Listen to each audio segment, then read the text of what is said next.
The following is a CUNY TV special presentation. From the CUNY Graduate Center in New York City, CUNY Television and the CUNY Graduate Center present Inequality in New York City and Beyond, with Mayor Bill de Blasio and Paul Krugman in conversation.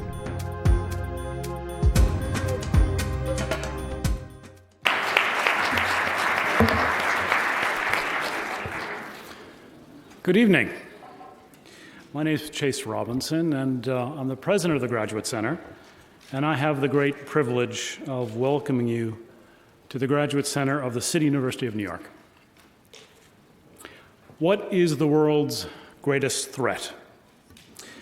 That's the question that the Pew Foundation put to 48,000 respondents in 44 countries in the spring and early summer of 2014. In the Middle East, the answer most frequently given was religious and ethnic hatred. In Asia, it was pollution and the degraded environment. In Africa, it was AIDS and other epidemics. In Europe and in the United States, ahead of terrorism, ahead of disease and climate change, indeed ahead of all other threats, the answer was inequality. Little wonder, as research conducted by our own Janet Gornick and her colleagues has demonstrated, income inequality in the U.S. has increased by nearly 20% in the last 3 decades. Today, it is greater here than in most other high-income countries. That high level of income inequality goes hand in hand with high poverty rates. The U.S. national poverty rate exceeds that reported in at least 20 other rich countries. Now, CUNY, which enrolls about 270,000 degree-seeking students, is an extraordinary project in reducing inequality and increasing opportunity. Almost 40% of CUNY undergraduates come from households with annual incomes below $20,000 a year. 42% of CUNY undergraduates are the first in their families to go to college. The Graduate Center, where you're sitting here tonight, focuses on doctoral degrees and advanced teaching and research, and it is a crucial part of that CUNY project. Every year, our doctoral students reach about 200,000 undergraduates in CUNY's classrooms and labs. And this institution, I'm very proud to say, is becoming the single most important locus for the study of inequality. We can boast leading researchers and experts, the world's most important income database and resource, the Luxembourg Income Study Center, and of course, collaboration with CUNY colleagues. Among them is Michael Jacobson, who, as director of the CUNY Institute for State and Local Governance, launched its Equality Indicators Index, which measures New York's progress towards greater equality over time. For these and for many other reasons, we could not be more delighted to host tonight's conversation, which features 3 of the nation's most prominent thinkers on the topic of inequality. First, Mayor Bill de Blasio, the 109th mayor of New York City, a position he's held for just over 2 years. In his first year, he introduced free pre-kindergarten education for every child in the city, effectively adding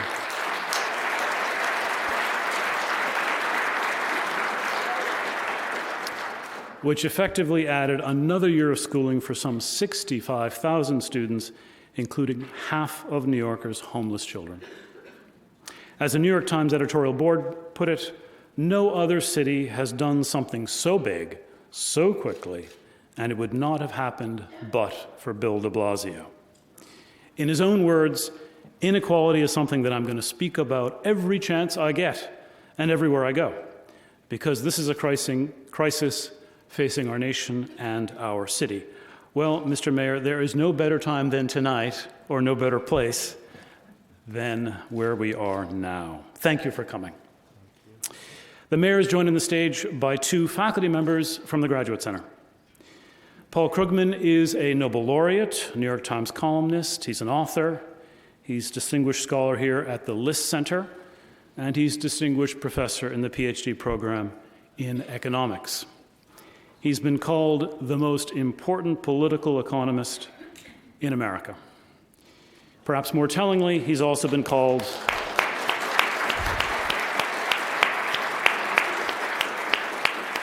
the Mick Jagger of political economic punditry.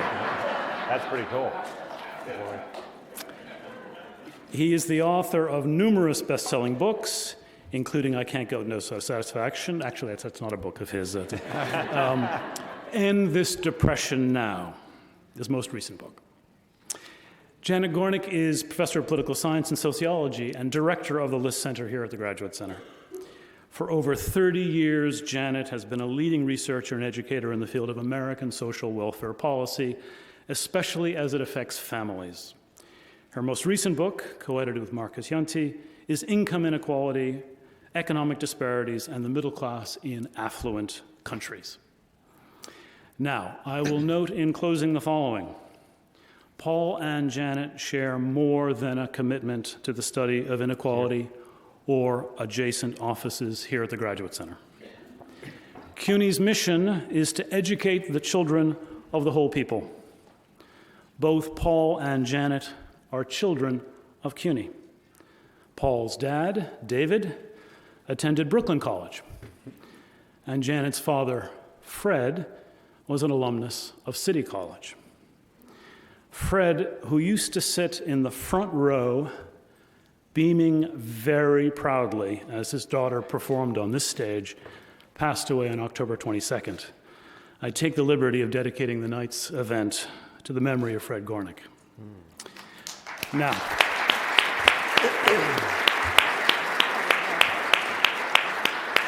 on to inequality. Please do join me in welcoming our distinguished speakers. Thank you. Mayor de Blasio, why did you decide to make combating inequality so central when, as mayor, you have access to a limited set of policy levers? Why pursue inequality reduction in a city so famous for, and some would say dependent on, its financial sector, where they tend to enjoy their compensation on the high end? And why focus on reducing inequality at a time when the country was just beginning to climb out of the Great Recession? Well, it was for me very personal, beginning with stories I heard from members of my family and my wife Shirlane's family, because it became clear to me that we didn't climb out of the recession, that people had their lives disrupted, and the rules of the game as we had known them before weren't operating anymore. You know, I grew up in a family where a lot of the older relatives talked about the effect of the Great Depression. And, you know, we heard this at every family dinner, like a mantra, and people lost their businesses, people lost their jobs, people were set back for years and years. I didn't expect to hear anything like that again in my life. But what I found was people in my own family who had suddenly found or experienced a kind of economic insecurity they thought was unimaginable. People in my own family had to wonder whether the next generation would do as well as they had done.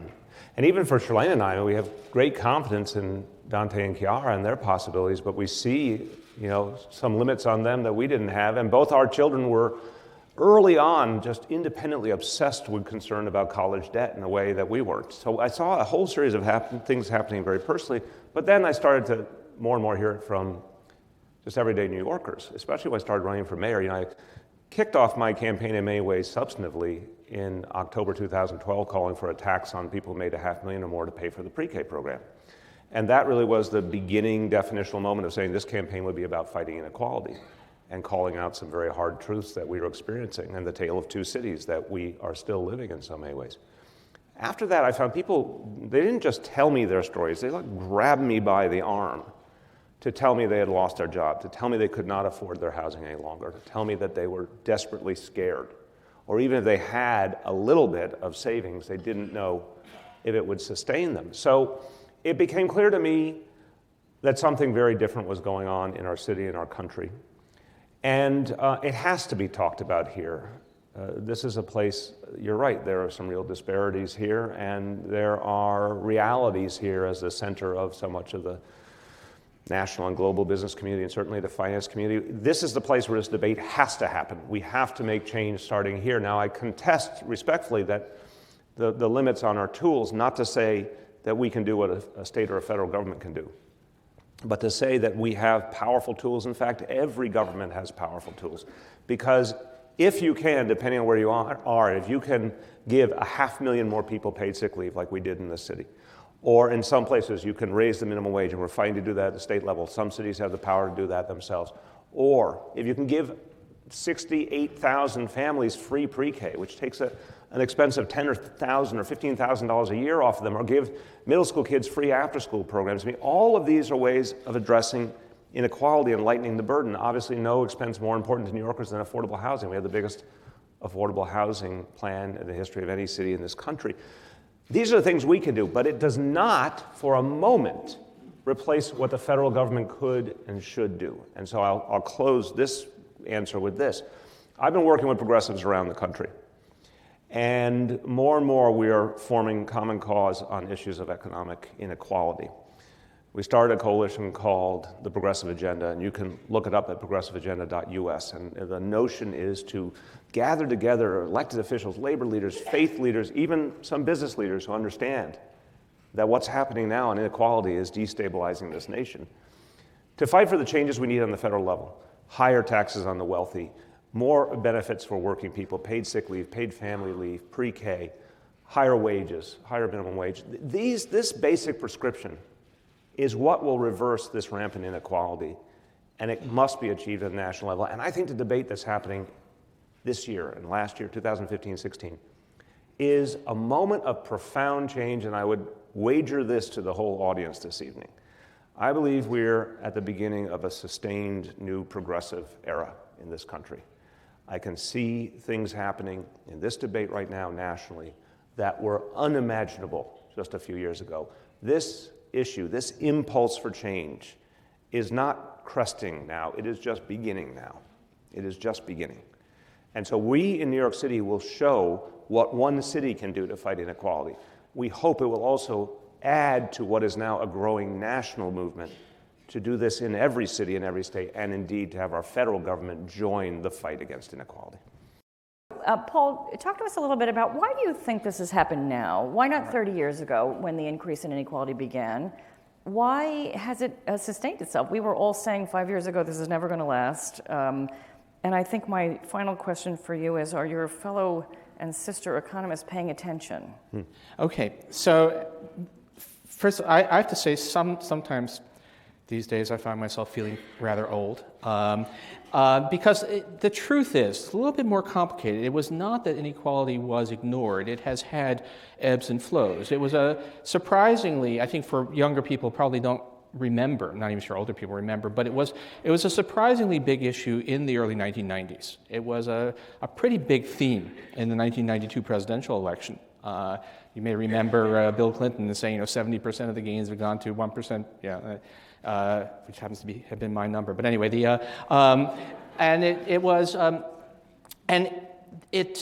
if you look at Clinton's original, his first year agenda, which was higher taxes at the top and universal health care, that was actually a program of making at least a moderate-sized assault on inequality. So the issue was there.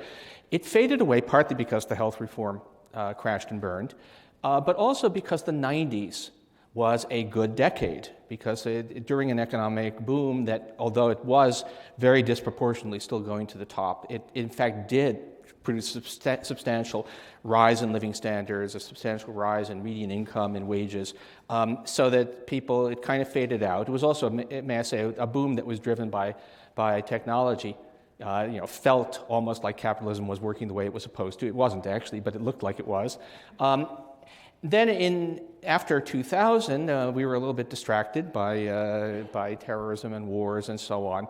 And so it really took the revelation of the rottenness of the system in 2008 to bring this thing to the fore, which is actually part of why I want to answer one of the question that you posed that the mayor didn't quite answer, which was why focus on these things when we have also the task of an economic recovery that's still incomplete? And the answer is, if not now, when? You have to grab these things while they're salient. The fact of the matter is inequality has been an issue that we should have been addressing all along, but we have got the public's attention. I don't think it's ready to go away, but I think now is the time to elevate it, and perhaps also we are learning. I think progressives are learning something about achieving stuff. I think that you look at the minimum wage movement, and we see that people have realized that, look, you don't have to. Raising the minimum wage isn't going to solve the problem of inequality, isn't going to solve the problem of poverty, but it will make a big difference. And finding that they can do these things, so and also acting locally. Think globally, act locally. Well, actually, there are lots of things that you can't be done at the level of a city, but quite a few things that can, and they can provide a model, a template for the rest. So now is the time. I don't think this is going away. I think people have, in fact, finally gotten sensitized. It took amazingly long. If you'd asked me in 1992 whether we would be sitting around 24 years later and saying, gee, finally it's an issue, I would have probably given up in despair. But, all good things come to those who wait. Quick follow-on, if I may, to the $15 minimum wage. 2 points. One, the Fight for 15 movement. And I think you're absolutely right to identify Occupy as a crucial piece of this historical trajectory. But the Fight for 15 movement, I think we're going to look back and realize it was catalytic and a movement. I remember literally less than 2 years ago, this being just dismissed out of hand in many, many places here and around the country. This now has become, the lingua franca. This is now the main street of the discussion in this country, that $15 minimum wage is the reference point. That's a powerful achievement for a social movement, and it says a lot about the moment we're in and how much more there is that can be reached. Secondly, that in our vision for the city, we've put forward a long-range vision. We call it One NYC. And it is literally how we want to see this city develop in every sense, in terms of environment and economy and resiliency, but also in terms of equality and fairness over the next 20, 30 years. Our vision is over the next 10 years, we can get 800,000 New Yorkers out of poverty if we raise the minimum wage to $15 an hour and we continue to build all the other supports, the affordable housing, the pre-K, the paid sick leave, all the pieces that uplift people. Think about that for a moment. That is basically a tenth of the population of this city. That is reachable and attainable if we get to a $15 minimum wage, because we're already committed to the other pieces. So I think Paul's exactly right that minimum wage is, achieving a higher minimum wage is not the same thing as ending inequality. But achieving a higher minimum wage is the gateway to fundamentally changing a lot of other things in our society. Paul, are economists listening? Yeah, well, in fact, economists to an interesting degree have actually driven this. I mean, this is one of those cases where there's almost a perfect marriage of really good economic research and really good social policy. I mean, if you had asked most people, even me, 20 years ago, what do you think are the effects of raising the minimum wage? I would have said, well, I'm for it, but I'm really worried about the side effects. But then we found out from Alan Kruger, David Carr, terrific, and then a huge batch of research that at least at U.S. levels of the minimum wage, there is no hint of those adverse effects, and it really is a win-win type of policy. So it all comes together, and economists, I think, economists were slow. Although some people have focused on some of these issues, economists were slow to get moving on the issue of inequality, partly for bad reasons. It wasn't popular. You're not going to get large amounts of funding from the Heritage Foundation to study inequality, but also because it happens to be an intellectually difficult subject. Trying to understand. I mean, to this day, we really don't fully understand why inequality skyrocketed the way it is. So it's a hard subject, and simply being important is not always enough to get people working on it. But I think people have finally, my profession has realized that this is important enough, and we have enough good work. So I think there's a kind of a multiplier. Boy, I'm sounding like an economist. There's a multiplier effect. As people work on it, it becomes a better field. As action, often local action, makes significant progress on pieces of the inequality problem, it becomes a more popular political movement because this is someplace where you can get things done. And so we are building. I think it's a wave that comes not just from public outrage, though that's part of it, but also from political and economic success and at least making some difference in the right direction. The conversation has now turned from not just a description of what each individual circumstance is and their concerns and their complaints, but now people are literally talking about inequality. They're talking about income inequality. They're naming it, as was indicated earlier, in polls as their central concern.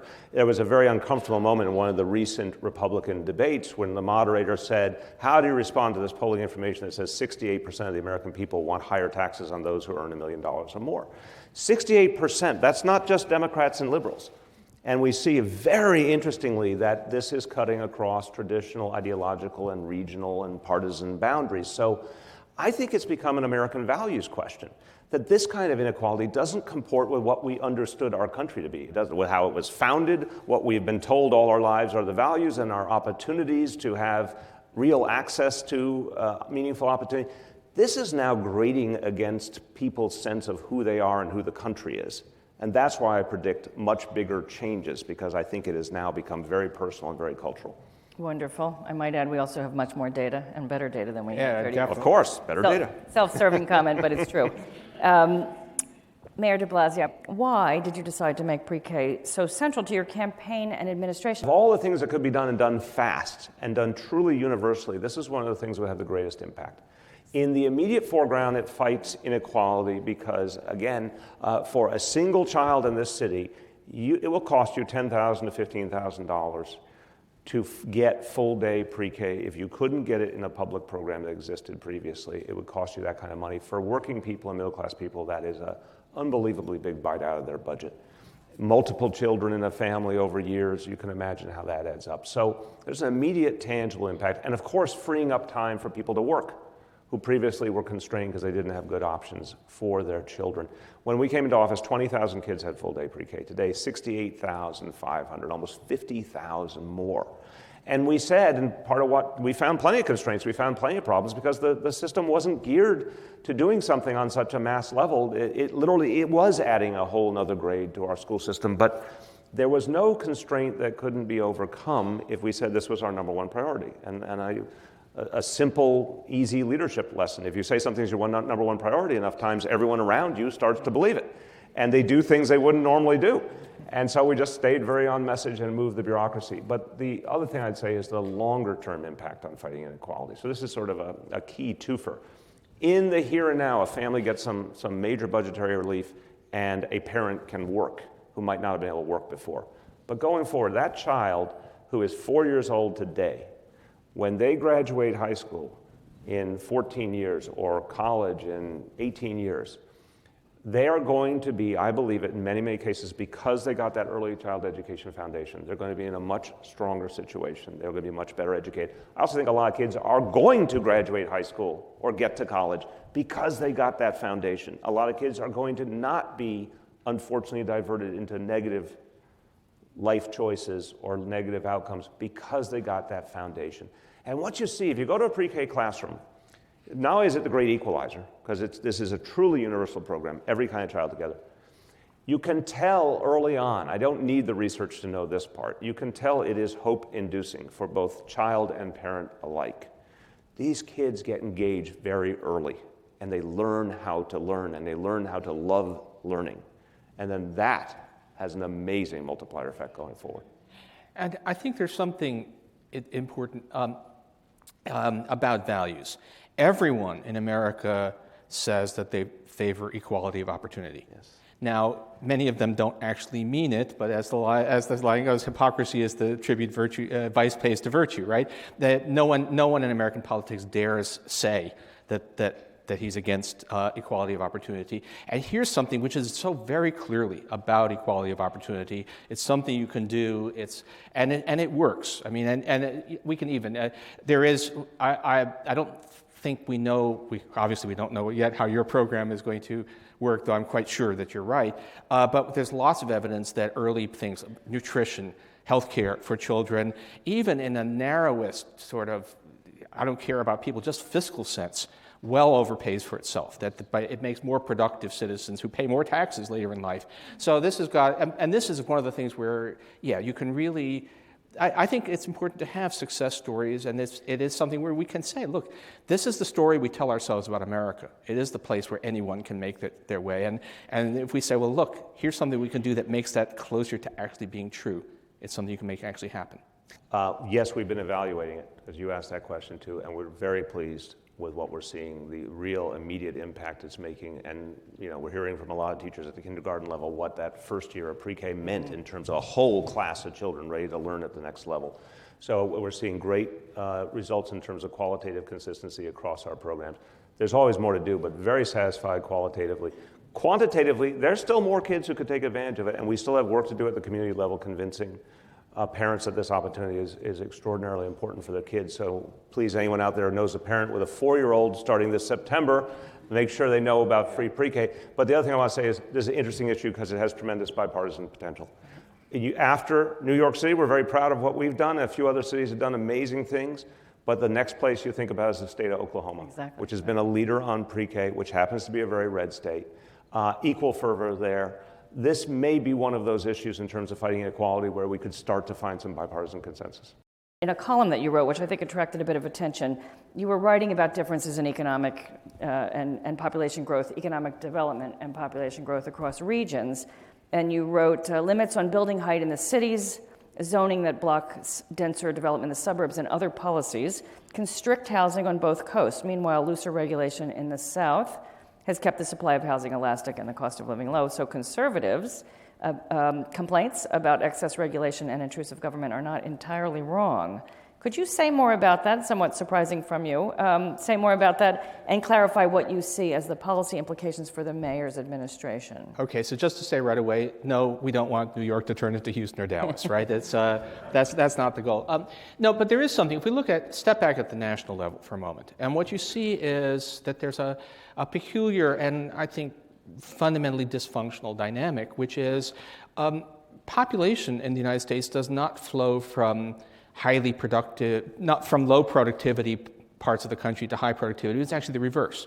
We have places like New York where worker productivity is very high, where people really make a huge contribution to the economy.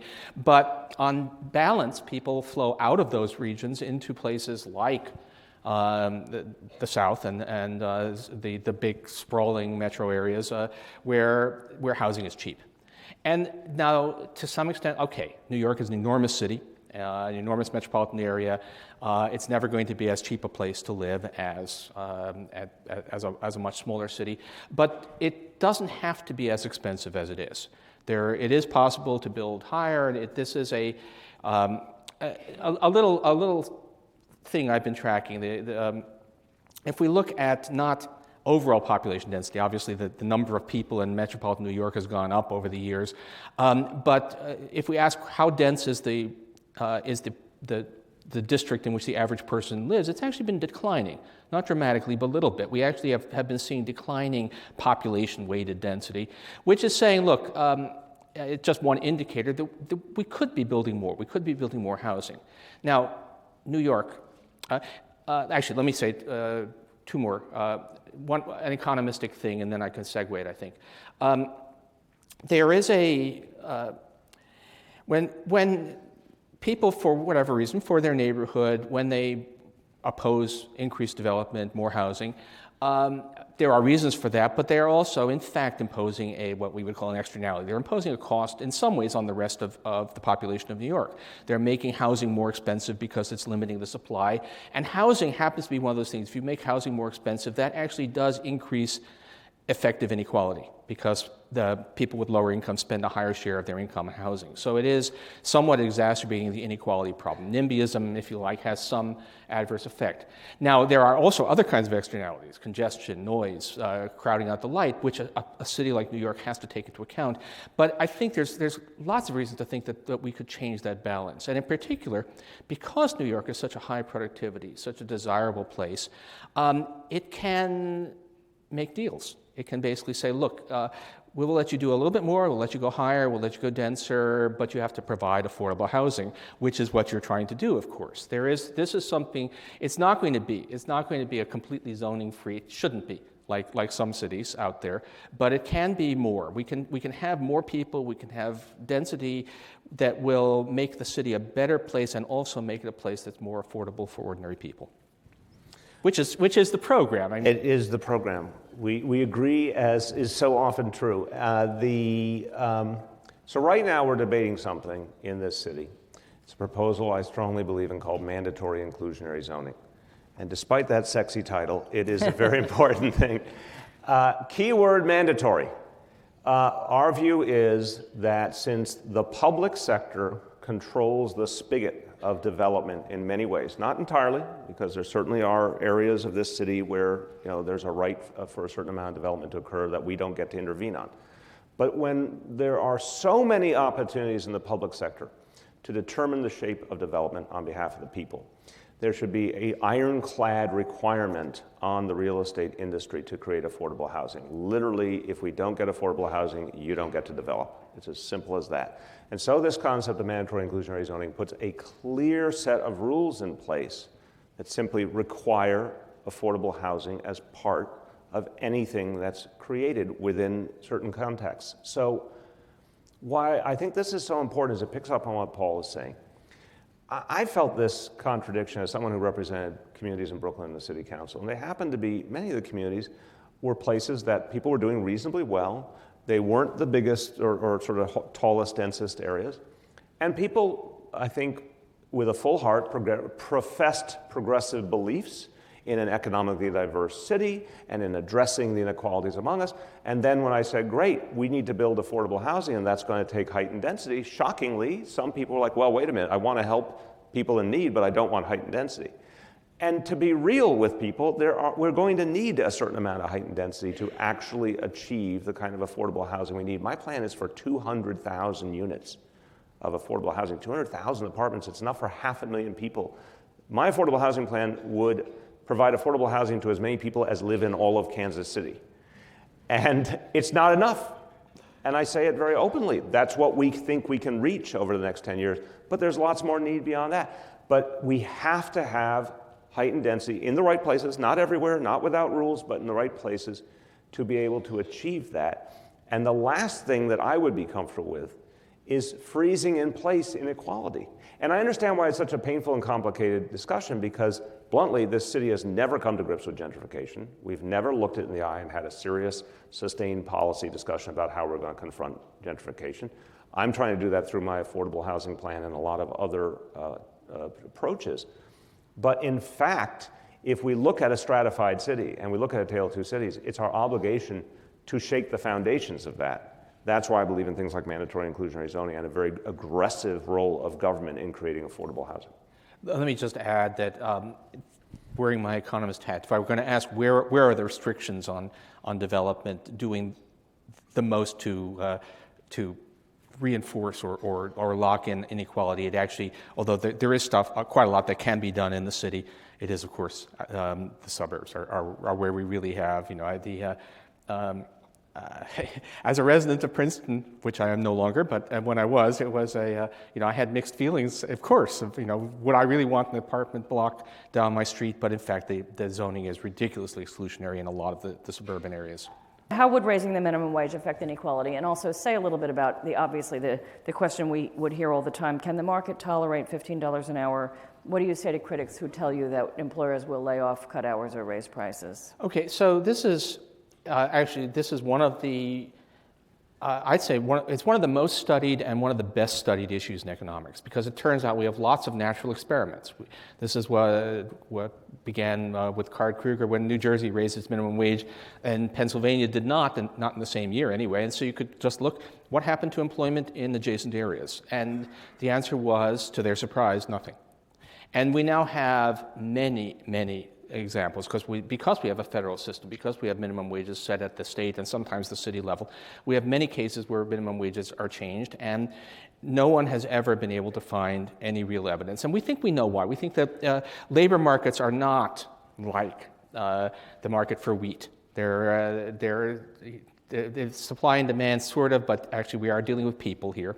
And we're dealing with situations where employers care about having a sufficient incentive for workers, where there's a lot more wiggle room in markets than we think. And so it turns out that with the U.S. minimum wages are very low relative to average earnings, relative to our own historic standards, relative to other advanced countries. And in that range, it seems to be, I would say the evidence is overwhelming that there is no no significant employment effect of raising the minimum wage that you should worry about. And of course, it means more income for people who need it. So it's an all good thing.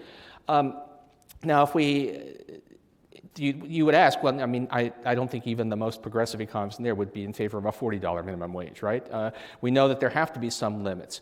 What you can say about New York is that this is a high productivity, high income economy. If we look at any kind of historical norms for minimum wages, $15 in New York is not a high minimum wage. It's not pushing remotely into the region where you would start to say, oh, now we've finally reached the point where bad things start to happen. So perfectly, I mean, $15 in New York, if you compare it with the minimum wages that prevailed in most of America for a generation after World War II, adjusted for inflation, adjusted for productivity, is not high. So no problem at all. It should be a no-brainer. Of course, politics being what it is, it's not, but it shouldn't be a problem at all.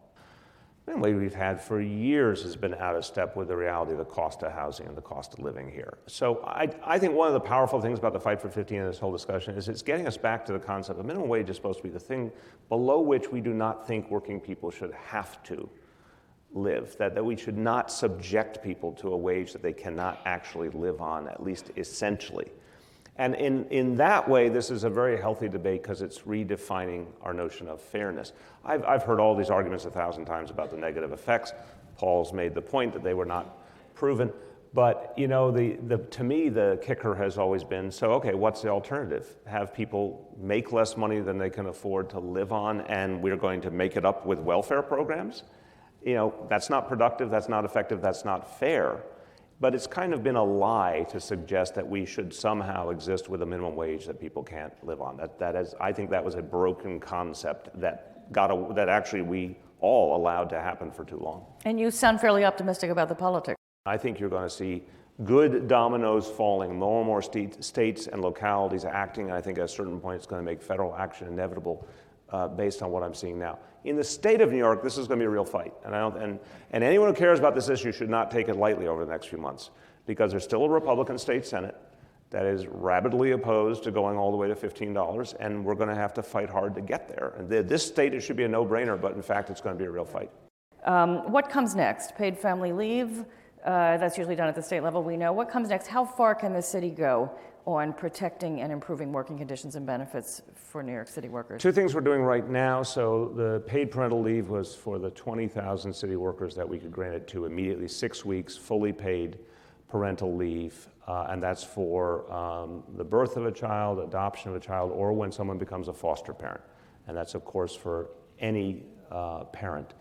And the goal is to then expand that to our entire workforce of 350,000 people. That's going to take collective bargaining agreements in each case.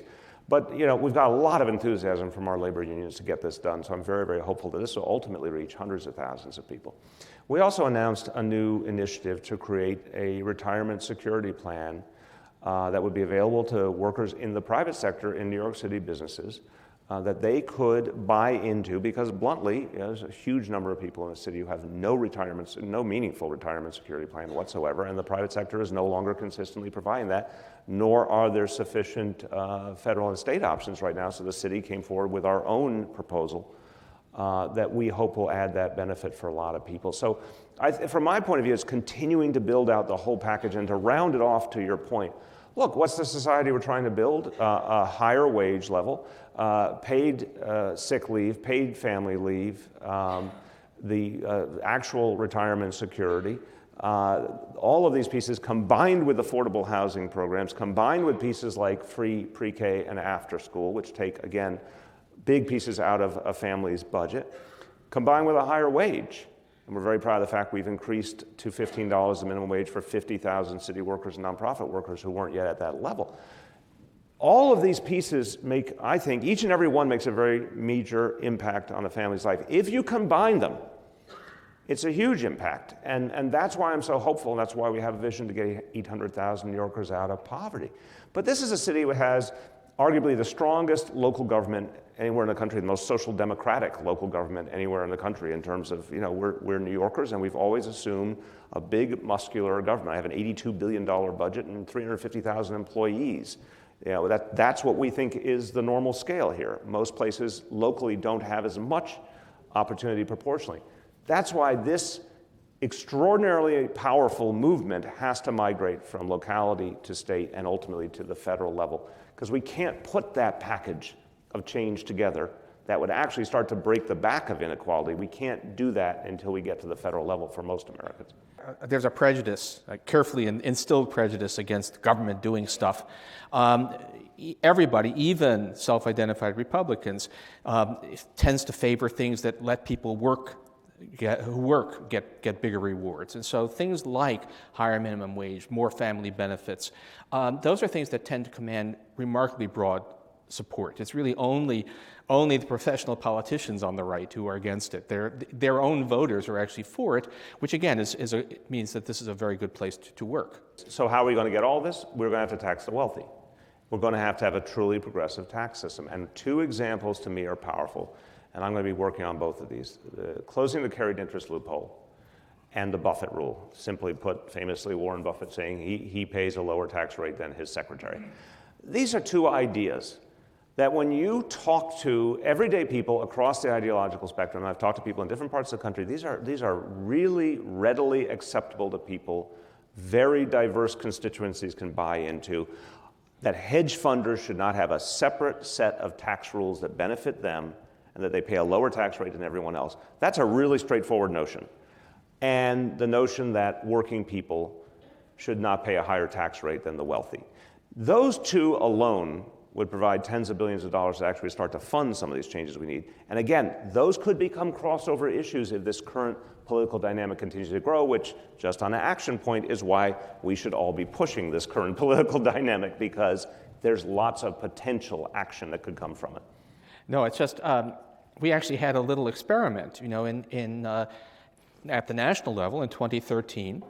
It's amazing how few people really realize this, but tax rates at the top went up significantly. The average tax rate paid by the 1% is up 3 or 4% of income. And we also had a major expansion of benefits to the general public in 2014, all of which was supposed to produce, catastrophe, a job killer. And in fact, we've had the best job growth since the 1990s, all through that period. So we've just seen, now, all of these things, nothing goes on forever. We don't want, even I don't want 91% top tax rates the way we had back when that socialist Dwight Eisenhower was president. But we clearly have a lot more running room on this, and this is where to go. And there's none of this will change us. Even everything on your wish list, even everything on my wish list, not only wouldn't end inequality, probably wouldn't even push inequality back to where it was in 1970, but it would help. And it would make, and the changes in ordinary people's lives can be immense. Amen. So a lot of us here at CUNY are concerned about a possible reduction in state support for people who read the New York Times, which I hope is everybody. We've learned that there's talk of moving almost $500 million a year from the state to the city budget. I imagine that's keeping your budget office interested. And I won't go through the whole litany of concerns because I know you know and many, but we're worried about cuts, of course, that would have dire consequences for our students. Chase spoke about the profile of our students, our staff, and the faculty, especially the adjuncts.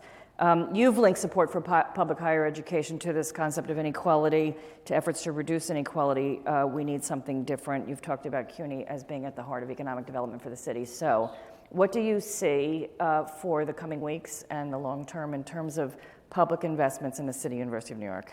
So first of all, I'm proud to say we have proactively invested tens of millions more each year in succession, now going into my third budget, which we project to invest even more in CUNY, beyond the basic support the city provides to the community colleges. We've invested additional money in the community colleges because we believe that there's just endless potential here to, one, prepare the people of the city, particularly young people of the city, for today's economy. And we're putting a lot of our focus on STEM programs, especially two-year STEM programs, which I think is a great ticket straight to this booming technology sector we now have in the city. But we're also investing a lot in the ASAP program, because what's happened in CUNY and many other universities around the country is that young people get there not having been given the support, not having come from an environment where the pathway through higher education was necessarily laid out to them by family members previously. And there are some real tangible supports that can be provided to help have a successful experience and graduate and thrive. So we've been proactively putting extra money into both of those. And we believe, by the way, I have a lot of respect for the people who teach here and the people who make CUNY work every day. So we've said, just like with 95% of our city workforce that we've come to new labor deals with that help the workers, fair to the taxpayers, we believe the same should be done for CUNY professors and CUNY staff. And the city already has long since committed to a share of that labor deal that we're ready to pay right now. And we look forward to the state doing their share so we can settle a long-standing issue and pay the people who work at CUNY well. You are right.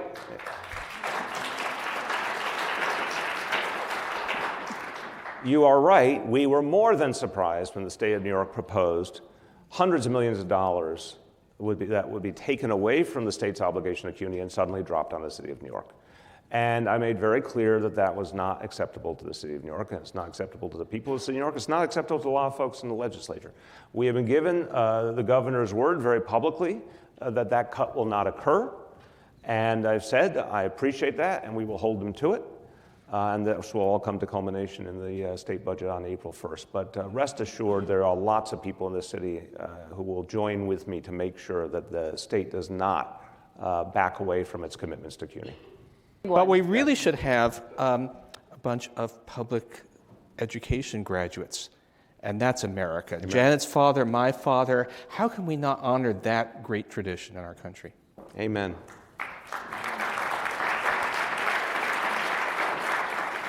Amen. Mayor de Blasio, you have endorsed Hillary Clinton. Yes. Professor Krugman, you've been outspoken in your criticism of Bernie Sanders, which has lit up the internet a good bit. It seems obvious that Bernie is the superior choice in relation. All right. In relation to tackling inequality, he is more outspoken and he's bolder, especially about the top. Why are you both not more enthusiastic about his candidacy? Well, let me start this because I think we have to really appreciate, again, the moment in history. This is from the heart. And by the way, from the heartland, I just came back from Iowa a few weeks ago. And talking to activists in Iowa and talking to everyday voters, and I went and knocked on a lot of doors and talked to a lot of people, and amazingly, they said they liked them both. And this is not an idle point. People appreciated the qualities of both candidates, and if you look carefully at the platforms, you're seeing, thank God, in my view, Democrats acting like Democrats, or to borrow from Howard Dean, from the Democratic wing of the Democratic Party, people, both cases, talking about higher taxes on the wealthy, expanding paid family leave, paid sick leave, higher minimum wage across the board. And I thought Hillary's speech this week in Harlem about addressing the intersection of economic inequality and racial inequality was extraordinarily sharp and blunt and powerful. At the same time, we've got to appreciate what Bernie has done, because I've appreciated Bernie Sanders for decades. But I'll tell you, he has helped to energize the discussion of income inequality in this country. He has helped to push the spectrum. And a lot of people I talk to in Iowa and a lot of people I talk to here, and I feel it myself, really appreciate that this is all adding up to bigger change. So I believe, honestly, that Hillary Clinton has, in many ways, a stronger platform, and obviously Paul has spoken to the issue of why her platform addresses the excesses of Wall Street more effectively. I obviously believe her experience and her capacity would make her able to be a very, very effective president, particularly at fighting issues as entrenched and thorny as income inequality. I happen to know her very personally and believe in her abilities. But I think it is important, whichever side of this discussion you're on, to see the sum total of what's happening here. A lot of change is happening. Every one of these debates, literally, every one of these Democratic debates signifies a change in the way we are talking about the issues of this country. They're literally, you're watching history move before your eyes. So to all the Bernie Sanders supporters, I say, God bless you, because I know you're doing a lot of good for this country. I believe Hillary Clinton is the one who can achieve these changes, but we are actually one big happy family in my view. Okay. Where I come from is basically that having your heart in the right place is not enough. It really is, and you need first of all, you need to really think hard about the issues, not just go for what feels good. And for a long time, it's been now for about 7 years, I've been arguing that while it's easy and probably appropriate to hate the big banks, that too big to fail is not actually the essence of our problem. That it was, in fact, smaller players. Lehman was not that big a player. It was, for that matter, some of the worst offenders in terms of abuses were things like Countrywide.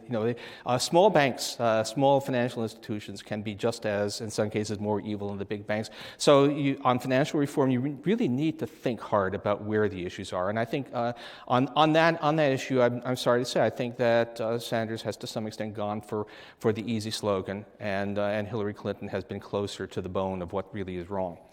On other issues, it's very important it's very important, I think, to appreciate that we're dealing with a real country with real people, many of whom are understandably cautious about big changes. The really important thing, I think I mentioned at the beginning, that we had a pretty progressive agenda coming in 1993 on the part of the Bill Clinton's administration, of which half are critically important part crashed and burned. And part of it, there were a lot of reasons for that, but I think one of them was it was asking too much. It was asking people to completely transition to a different system of healthcare. And that just was not going to happen. Even without the insurance industry, even without the drug companies, that's just too much. Because people who have good insurance are going to say, look, I can't. You say this is going to be just as good or better, but I don't know that. There is a lot to be said for framing your case for change in ways that is conservative in the good sense of the word, not in the political sense, but in the sense of not requiring people to take bigger leaps into the unknown than we need to do. And that, I think, is really the distinction here between that part of the program. And let me also say, we're having now a controversy about some fairly outlandish economic performance estimates that don't come from the Sanders campaign but were endorsed by it. Clear thinking, taking the facts seriously, taking analysis seriously, is in itself is a progressive value. It's something that you need to stand up for. And if you reject that, if you say we're only concerned with what serves the cause, then I think you've betrayed an important part of what you're supposed to be standing for. We're in a different but still very powerful moment in history when the two leading Democratic candidates are battling each night on who is more progressive, who will be tougher on Wall Street, who will be tougher on the wealthy, who will speak more bluntly about racism and sexism in America. I feel like I've died and gone to heaven, okay? so that is something that we need to understand unto itself, is you can't put that genie back in the bottle. Once the discussion is reset, it does not go back. I believe that in my heart, because there's a progressive impulse in many ways to history, and you can't take away these truths once they are spoken. But second, what's happening on the ground? I had this amazing experience, Charlene and I, out in a college gymnasium in Iowa with 1,000 or so caucus goers of all different stripes philosophically.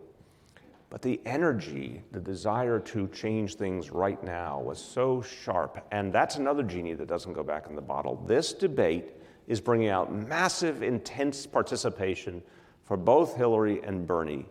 And as we learned with Barack Obama in 2008, it feels at times contentious, but the sum total for the Obama campaign was a huge uptick in energy and activism later when it mattered in November. I predict something very similar here.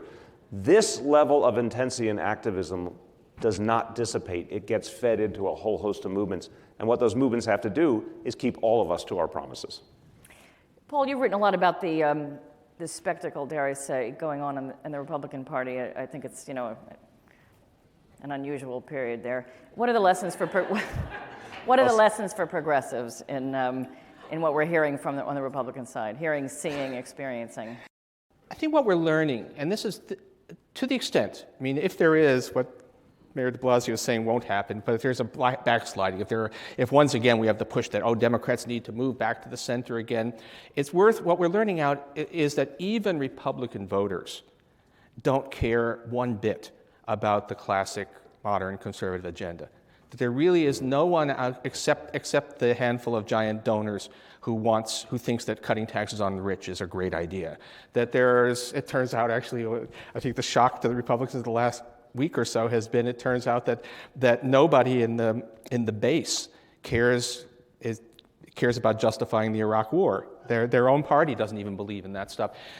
It really means that the American public, even on the Republican side, wants higher wages, wants higher taxes on the well-off. There is no ideological force. Now there is, unfortunately, there is an ugly strain. There is, the original sin of America still coming back to visit us. The racism is a real thing. It's really quite amazing, actually, that South Carolina, which now looms so large on both contests, should be the state that one of only 2 states that had a majority slave population in 1860 and is still in many ways facing that legacy, which on the Republican side means one kind of electorate, on the Democratic side means a very different kind of electorate.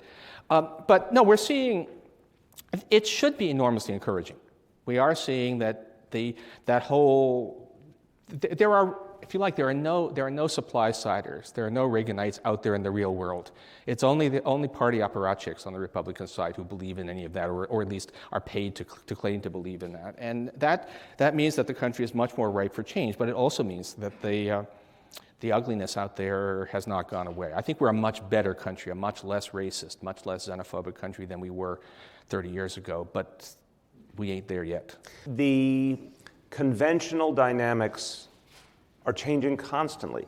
I think it gets back to what Paul was saying. It's not the superficialities and the tactics that are really the issue. The issue is that people feel cheated. They feel, the simplistic phrase is true. The American dream that they were promised, they didn't get. And that which they grew up with was undermined, and it was undermined by people in power. And so that's a pretty straightforward equation.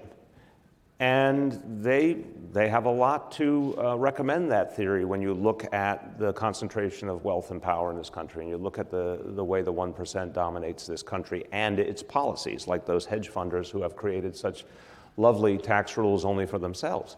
So that builds up a different kind of frustration than we've had previously. And that gets to economics, and this is not to say that race isn't a profoundly essential issue, but it says economics is leading this discussion in a way we haven't seen in most of our eras. That is unhinging the Republican base from the Republican orthodoxy and the Republican apparatus. So if you watch the commentary lately, these anguished Republican mainstream spokespeople who are like, I don't know what's going to happen. I mean, they're literally like talking like they realize it's not their party anymore necessarily, it's something different. If that something different is a lot of working people and middle-class people who are seeking economic fairness, well, as a progressive, I would welcome a lot of them to join us. So Donald Trump said you're the worst mayor in the United States. Did that hurt your feelings? I want to join Pope Francis as... Yeah, there we go. Part of an affinity group of people who have been attacked by Donald Trump, with joining together with women, Mexican Americans, Muslim Americans. We're going to form a really big coalition. I'd certainly nominate the Pope as our leader, and I think we can handle Donald Trump. Okay. You've been in office during an extremely complicated time regarding race in the United States. Professor Krugman, this is a question from the audience also, you've been very outspoken about race as well, noting how important it is in American politics. What do you think of the Black Lives Matter movement? Are you hopeful that it will lead to a transformational period in the United States? We still have a profound race problem in this country. It is structural. It combines with structural economic unfairness and amplifies in communities of color. The Black Lives Matter movement has said that we must break down the whole culture surrounding that we have to call it for what it is. It's structural racism, and it's amplified in so many elements of American life, and until African Americans feel the absence of overt racism, we're just not there. And it is through the prism of what people feel, whether they're followed around in a store, whether they're treated equally in a job interview, but there's 1,000 other permutations. So I think this movement has called the question in a way that needed to be done. And in terms of what I've experienced, it's increasingly clear to me that the only way forward is to be blunt about it. I spoke about the conversation Charlene and I had with our son Dante about how he had to comport himself in any dealings with the police. And I said something that hundreds of thousands of American families acknowledge as their reality, that families of color know they have to do with their young people. And of course, it became a huge controversy, but it shouldn't be a controversy because it's true, and we have to grapple with it, and we have to change it, which is why I'm very proud right now with the NYPD. We're introducing implicit bias training to say explicitly, we are all humans, we all come with biases. We have to explicitly help our police officers to understand those biases, to weed them out. There's a very positive process as human beings getting under the skin of that and expunging it so we can all serve the public properly. This is the path we need to go on.